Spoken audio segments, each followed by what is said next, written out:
राधा वल्लभ प्यारो हरि बंस। जय जय राधा वल्लभ प्यारो हरि बंस। जय जय प्यारो श्री वृंदावन प्यारो बन चंद। जय जय प्यारो श्री वृंदावन प्यारो बन चंद। जय जय राधा वल्लभ हित हरि बंस। जय जय राधा वल्लभ हित हरि बंस। जय जय हित श्री वृंदावन हित बन चंद। जय जय हित श्री वृंदावन हित नंद यशोदा ने कामना की कि हमको पुत्र की भांति प्यार मिले, पुत्र की भांति प्यार दिया। सखाओं ने कहा हमें सखाओं की भांति प्यार मिले, सखाओं को सखाओं, उसके बाद चलेंगे। लेकिन वृंदावन को छोड़ के इसलिए नहीं जा पाते हैं, इस रस में उस समय मगन हो गए। यहाँ छोड़कर वो जा ही नहीं सकते, उनकी सामर्थ्य नहीं कि वो जा सके, क्योंकि ये प्रेम ऐसा है जहाँ उनसे कोई कुछ नहीं चाहता।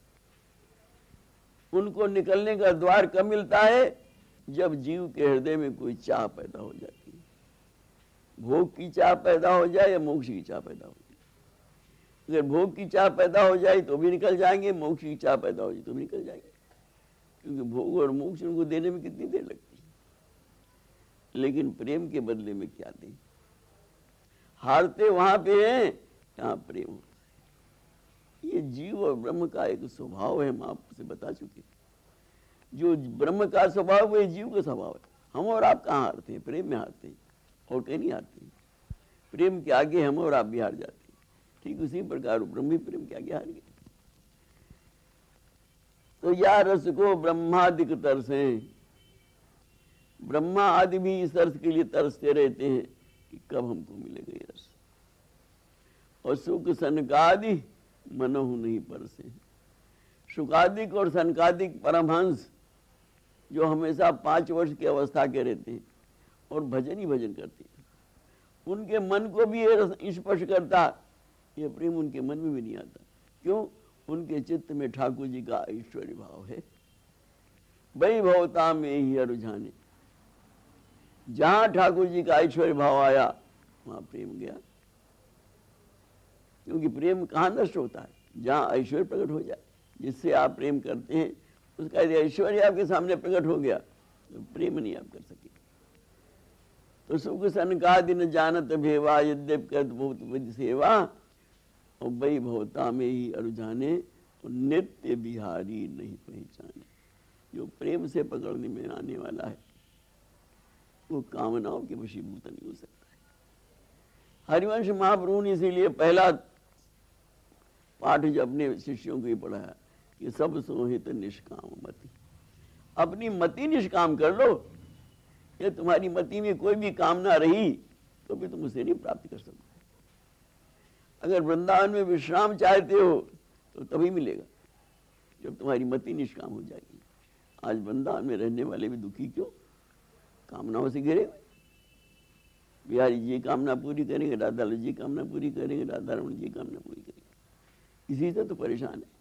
और जहाँ निष्काम हो गया, इसके अंदर कोई कामना नहीं, उसे कौन रोके? तो सब सोहित निष्काम अति वृंदावन विश्राम, और राधा वल्लभ लाल को हृदय ध्यान रखना। अरे राधा वल्लभ लाल तो ध्यान में तब तुम्हारे आएंगे जब तुम निष्काम होगे। तो राधा वल्लभ नाम उसका है जिसके अंदर आज तक कोई कामना नहीं पैदा हुई। जो कुछ श्री राधा करती है वो वल्लभ के लिए, ठाकुर जी के लिए, और ठाकुर जी जो करते हैं श्री राधा के लिए। ऐसा प्रेम अगर संसार में कहीं हो जाए तो संसार संसार नहीं रहता है। इसलिए महाप्रभु ने कहा ऐसे प्रेम को अपना यदि तुमने आदर्श बना लिया तुम्हारा काम चल जाए। और कृष्णों के मन को आकर्षे, कृष्ण किसका नाम है? कर्षति, जो सबके मन का कर्षण कर ले उसका नाम कृष्ण, और कृष्ण के मन को जो आकर्षित करे वो है वृंदावन रस। तो श्री हरिवंश महाप्रभु सो रस जगत दियो बरसाए, हरिवंश महाप्रभु ने प्रकट होकर उस वृंदावन रस को जगत में बरसा दिया है। ये हम लोग जो बार बार वृंदावन जाते हैं उसका सिर्फ एकमात्र कारण यही है, उसका एकमात्र कारण यही है कि जो कुछ छींटे पड़ जाती हैं वो हमको खींच ले जाती हैं, और अगर शायद निरावरण हो जाए तो भीग जाए, वो तो बरसता रहता हमारे। तो जो जन या रस को नित गावे, जो मनुष्य इस रस को नित गाते हैं, और कैसे गाते हैं? होए अनन्य, अनन्य होकर या को दुलारावे। जब तक अनन्य नहीं होंगे तब तक दुलार नहीं होगा। अनन्यता प्रेम का एक सबसे बड़ा लक्षण है, बिना अनन्यता के प्रेम होता ही नहीं।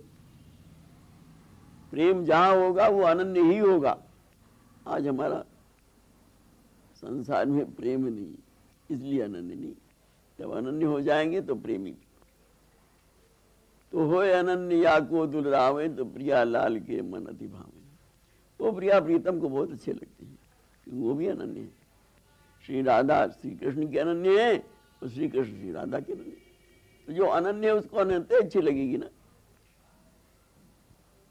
होए अनन्य या को दुलरावे, तो सफल होए तिनको ये जीवन, उनका जीवन सफल हो जाता है। श्री वृंदावन प्रेम या श्री वृंदावन रस का स्वरूप जो है वो तत्सुखमयी है। प्रेम जहां भी होगा वो तत्सुखमय होगा। कामना में तो अपना सुख होता है, जहां हम किसी कामनावश किसी से प्रेम करते हैं वहां तो अपना सुख चाहते हैं, और जहां हमारी कोई कामना नहीं है वहां तो तत्सुख हो गई। तो तत्सुखमय है या को रूपा। इसलिए जी महाराज ने इसको प्रेम का नाम न देके वैसे हित की संज्ञा दी।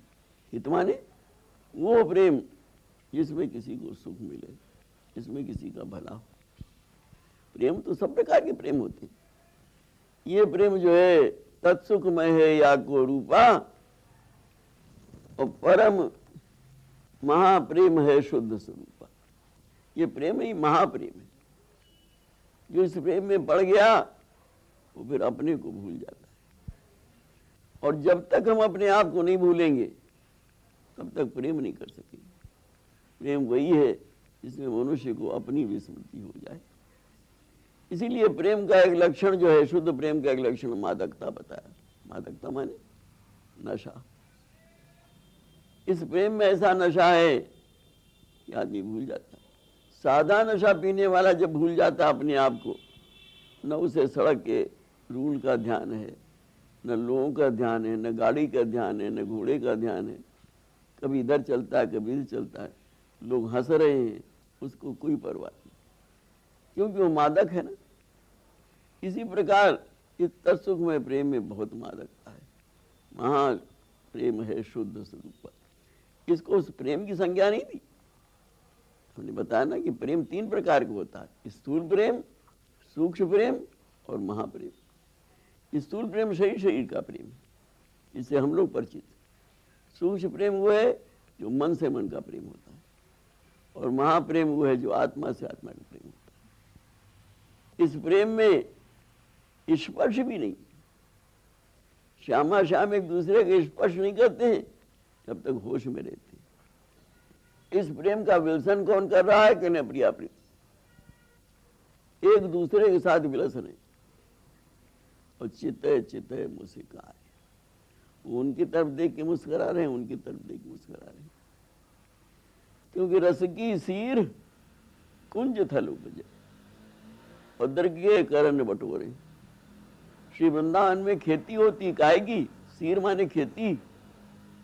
कहीं केसर की होती, कहीं चने की होती, कहीं गेहूं की। वृंदावन में प्रेम की खेती होती, रस की सीर कुंज थल उपजे। कुंज भवन में काहे की खेती हो रही? कहना रस की। और दर्ग के करण बटोरे, इन हाथों से ही वो खेती बढ़ती है। और खिड़कियां 3 हाथों से बटोरी जाती हैं, वो दृग के नेत्र दृग के हाथों से बटोरती हैं।